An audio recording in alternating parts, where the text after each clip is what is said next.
Hello all Snapchat viewers. This is gonna be me showing off my world, just a little bit of flexing. So yeah, I mean, let's just get right into it. I'm gonna actually do a little tour of my world just cuz I'm really proud of it and I think hopefully you guys will like it. We'll go straight into it right now. This right here that I'm flying right over is a automatic villager farm. What's supposed to be in here is a armor villager, but I think he got like struck by lightning or something, and there's no more villager in here, so I have to get one villager in here, one more with this guy standing on the fence, and with the power of automation, boom, there's a ton of villagers in there. And it's also a carrot farm, which is pretty good. This is my first ever base, technically. It's just a tiny house with a crafting table and a welcome mat. Over here we got cow pen, very overcrowded sheep pen. This guy right here is an automatic concrete maker farm because when you craft concrete, it will start as concrete powder and it has to touch water in order to become concrete. So to the power of more redstone, all you do is click and hold right here and it moves down the line, and then once it reaches the end, the pistons push it forward all the way up to this block right here, and all this will be filled with concrete that I can easily just mine up. So let's see, this is an automatic smelting system. So what you do is you input the fuel in there. I have a lot of fuel of dried kelp and bamboo, and it will automatically deposit into all these furnaces, and then whatever you want to smelt will go into here. So like, let's say you want to smelt iron ores, you put it in there, all these will turn on and it will come into here. Currently have a lot of green dye. Now this guy, okay, you stand in here, and this is my AFK spot, so I can stand here for like as long as I want. And this is my automatic farm for all overworld mobs. So we'll come down here, we'll see that there's tons of mobs that get pushed by water. They'll fall in, they'll get picked up by these hoppers. A lot of them, look at all that. I love those things so much. And if we look in here, all their drops will get collected, and each mob head indicates which drop's going to where. So like gunpowder comes from creepers, so it will come into the creeper head. And if we look, we have the chest in here. Same with the spider and skeleton. This guy's string and spider eyes and arrows and bones. So we got that. My little sugarcane farm that's automatically collects sugarcane for me. I don't do anything. It's currently filled up to the max. I only have one double chest, but I have to hook it up to a storage system. Anyways, this guy right here is a little bumblebee breeder. So I'll come in here, I'll have flowers in my hands, and they'll all try and get the flower. See, you can see that they're following me. And I'll feed them the flowers. The little baby bees are so small that they fit through these slabs. And what bees usually do is they want to pollinate from flowers and go into a beehive.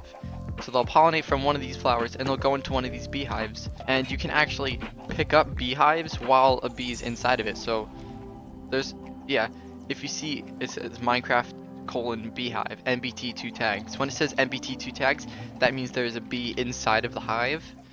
So yeah, there was bees inside of this, and I use that for automatic farming, which we'll show later.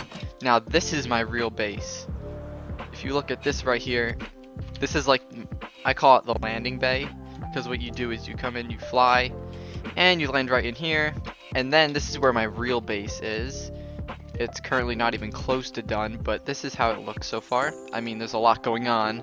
We have the very nice looking ceiling up here, and an enormous storage system, and this is all redstone. I used redstone to do this. So what you do is, let's say I have a ton of white concrete that I want to get rid of. I'll put it in this chest, and go into here, shoot up there, go through a water stream, and with more redstone, it will go into white concrete chest that I currently have right here. So it's basically an item sorting system that I have. This one's not item sorted. It is just all my extra stuff that I don't have in the storage system. We got a lot of shulker boxes. And if we just dig one block down my base, you can see that I have dug all the way down to bedrock. So this is, if we look right here, how close we are to the bottom of the world, that number, which means 5. So that means we are 5 blocks down to the world. So fly back up. Hopefully I can make it straight into the hole. Very nice. Okay. This box right here is named Diamond Stash. I promise you, this is all survival. Look, I can even type in slash game mode creative. Look, nothing. There's no commands at all.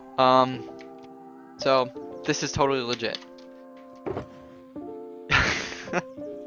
1, 2, 3, 4, 5 stacks and 22 diamond blocks. This area used to look like a mountain like this, but I changed it and I made it look pretty industrial. It looks pretty industrial on purpose because I want to kind of make this place into almost like a city. So I've added these like walls that hold up the terrain, which looks really nice.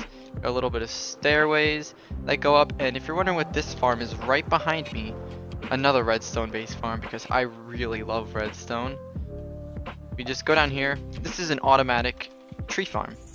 So what you do is you open this barrel, take out smoke saplings, and we wait for the system to turn on. You'll see that there's a TNT duplicator, and it will drop TNT and explode. So all we have to do is just stand right here, hold down our saplings, and just watch the system go. We just click and hold on the dirt, and the tree will grow, and the pistons that are right there will move the wood, and you can see that it explodes, and it will drop into there. That's a little bit of a problem. Okay, there we go. Now we open it to close it. This is basically the on and off switch of the barrel. So now we can just go down here. Oh goodness, there's skeletons. If you can see, this is my mini storage for all my oak wood.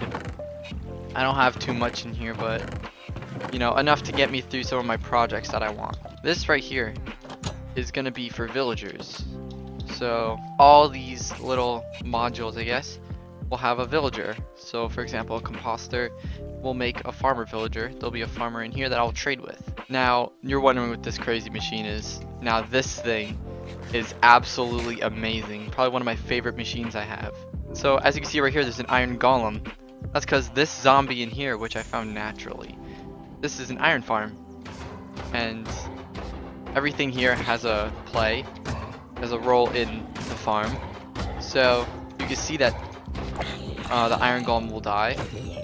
And iron golems obviously drop iron upon death. So you can see that this is an automatic iron farm.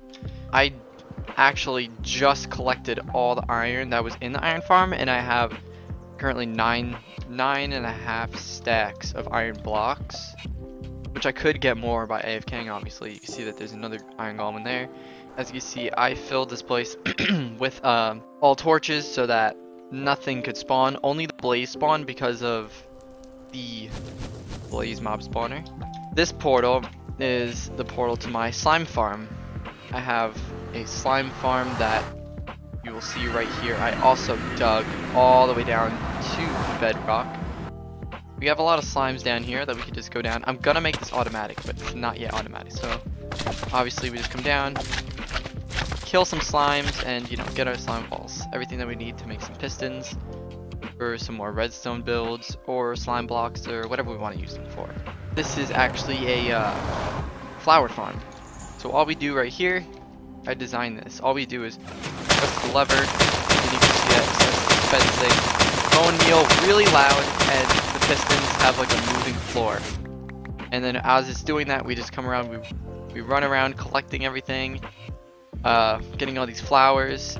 There's that in this area. I built it in a flower forest because obviously we want a variety of different flowers, and I use those flowers for making the color dyes and for breeding the bumblebees. Which, speaking of bees, we're gonna go check out the end. And you may be a little, oh my goodness, you may be a little confused on why I'm saying bees in the end. I will show you right now. Before I show you, we'll go to probably the best XP grinder in all of Minecraft.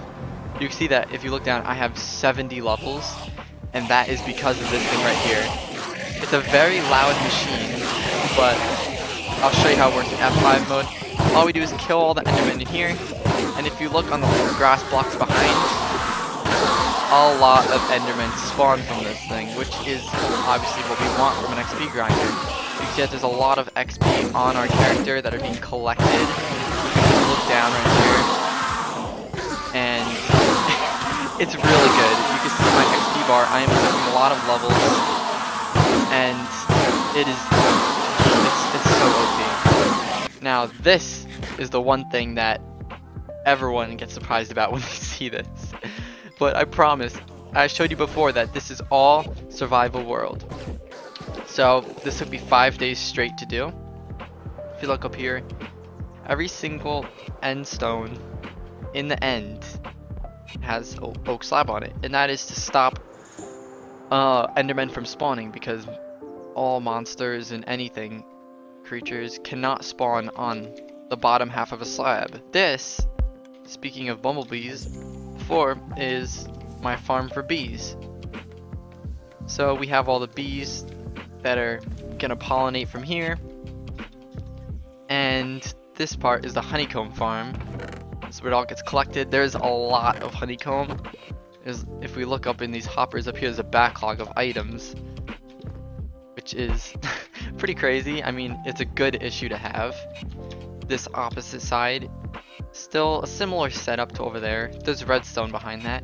Similar setup is honey bottles. So we can take these and we can make honey blocks out of them, which I use for my base. And you can make honeycomb blocks out of that and make more beehives out of that, which is really useful. I have so many more plans, like this area that I'm working in right now. I'm gonna add buildings. I'm gonna add like a giant tower right here. A lot of random shulker boxes. Look at this full of torches. This is mostly my world. I have a lot of visions and ideas that I would really love to do in this world. Maybe if it's even possible, I can have some people who also play a Java edition join the world, and you know, we can all build and hang out together.